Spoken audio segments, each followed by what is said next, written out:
قال مالك بن نضر: كنا مع الحسن في جنازة، فسمع رجلا يقول للرجل: من هذا الميت؟ قال الحسن: هذا أنا وأنت.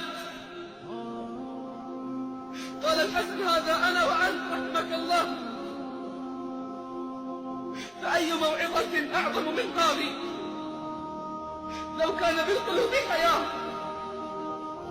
ولكن أسمعت لو ناديت حيا، ولكن أسمعت لو ناديت حيا، ولكن لا حياة لمن تنادي. أفق من سكرتك قبل حسرتك، وتذكر نزور حفرتك وهجران الأقارب، وانهض عن بساط الرقاد وقل: أنا تائب.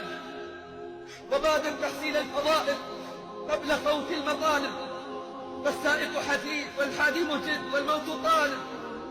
اسألوا المقابر عن سكانها، اسألوا المقابر عن سكانها، واسألوا اللحود عن أهلها. هل بعد الشباب إلا الهرم؟ وهل بعد الصحة إلا السقم؟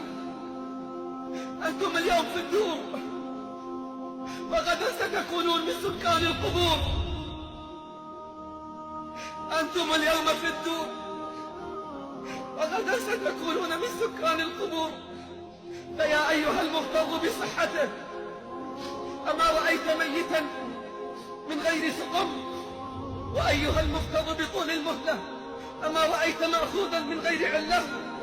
والله ستبيت في القبر وحدك، وسيباشر التراب خدك، وستنعش الديدان لحمك وعظمك، وستلقى رهين عملك.